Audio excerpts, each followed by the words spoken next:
Assalamualaikum warahmatullahi wabarakatuh. Nama saya Angga Agung Priyatna, NIM E111821014. Di sini saya akan menjelaskan tentang keselamatan dan kesehatan kerja atau K3 pada perkantoran.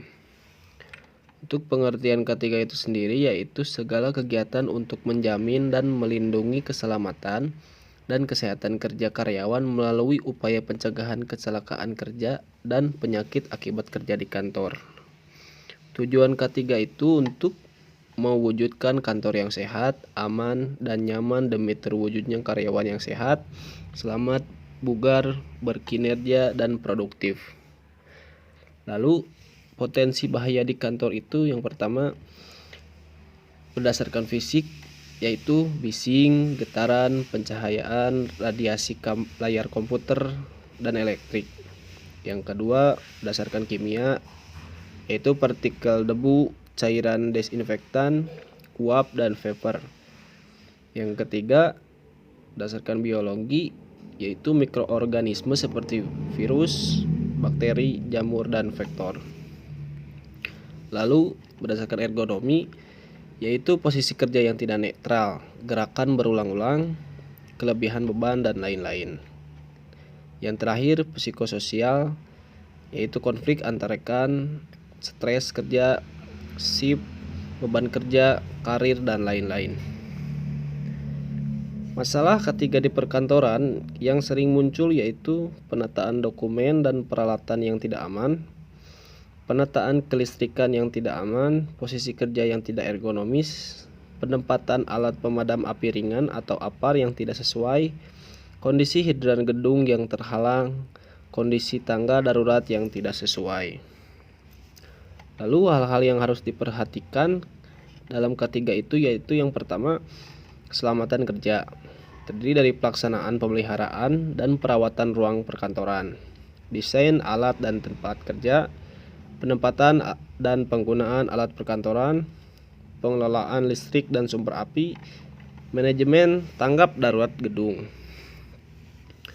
Kemudian manajemen keselamatan dan kebakaran gedung, persyaratan dan tata cara evakuasi, penggunaan mekanik dan elektrik, dan P3K. Yang kedua, kesehatan dari peningkatan pengetahuan kesehatan kerja, pembudayaan perilaku hidup bersih dan sehat di tempat kerja, penyediaan ruang ASI, dan pemberian kesempatan memerah ASI selama waktu kerja di perkantoran, dan aktivitas fisik. Yang ketiga, kesehatan lingkungan kerja perkantoran terdiri dari standar dan persyaratan kesehatan lingkungan perkantoran. Standar lingkungan kerja perkantoran meliputi aspek fisika, kimia, dan biologi. Yang keempat, ergonomi terdiri dari luas tempat kerja, kursi, koridor, postur kerja, durasi kerja, dan lain-lain. Lalu, untuk pelaksanaan K3 itu sendiri, tugas masing-masing pihak yang pertama dari pimpinan untuk membentuk bagian keamanan, menunjuk dan menentukan instruktur, memberikan pelatihan baik kepada bagian keamanan maupun kepada instruktur agar dapat menangani K3 di instansinya sesuai dengan prosedur. Meminta karyawan agar menaati peraturan dan instruksi. Bagian keamanan bertugas untuk memberi petunjuk dan mengarahkan ke jalan yang aman, mempelajari dan menyelidiki sebab-sebab terjadinya kecelakaan di tempat kerja. Kemudian tugas instruktur membekali karyawan dengan pengetahuan mengenai K3, memberikan pelatihan penanganan terhadap bahaya kepada karyawan, memberikan instruksi dengan benar, tepat, dan aman mengenai pemakaian alat dan teknis bekerja, melaporkan dengan segera kepada pimpinan apabila terjadi kecelakaan, kerusakan alat, maupun peristiwa yang membahayakan. Kemudian tugas dari karyawan menaati peraturan dan instruksi keamanan dari perusahaan, memperhatikan pelatihan penanganan terhadap bahaya dari instruktur, memperhatikan instruksi mengenai pemakaian alat dan teknis bekerja, segera melaporkan kepada instruktur apabila ada kecelakaan, kerusakan alat, maupun peristiwa yang membahayakan. Kecelakaan kerja itu sendiri adalah kejadian yang tidak terduga, tidak diharapkan terjadi dalam pelaksanaan hubungan kerja. Yang termasuk kecelakaan kerja adalah kecelakaan kerja akibat langsung pekerjaan, kecelakaan pada saat atau waktu bekerja, kecelakaan pada perjalanan menuju lokasi kerja, dan penyakit akibat kerja.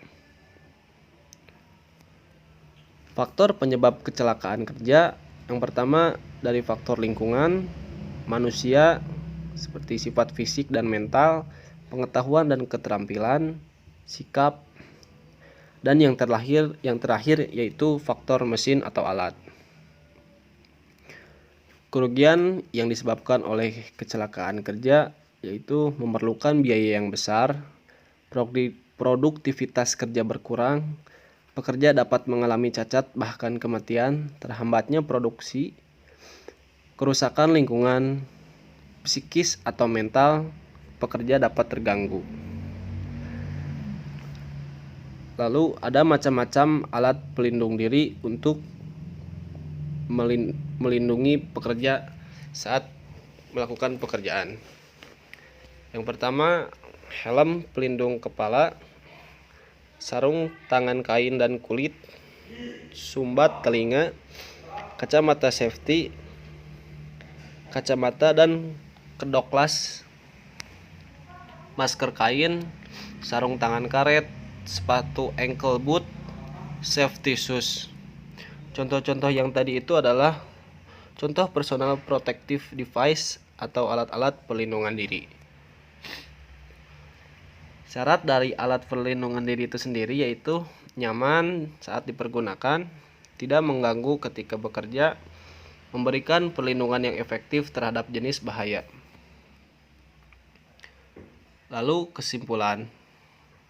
Pada prinsipnya jika setiap pimpinan tempat kerja atau perkantoran memiliki komitmen yang kuat untuk menegakkan standar K3, maka akan timbul tempat kerja yang sehat dan nyaman sehingga karyawan atau pekerja yang berada di tempat kerja tersebut akan merasa bersemangat, selalu dalam kondisi sehat dan otomatis produktivitas kerja akan meningkat. Sekian pembahasan mengenai keselamatan dan kesehatan kerja atau K3 pada perkantoran. Mohon maaf bila banyak kekurangan. Sekian dan terima kasih. Assalamualaikum warahmatullahi wabarakatuh.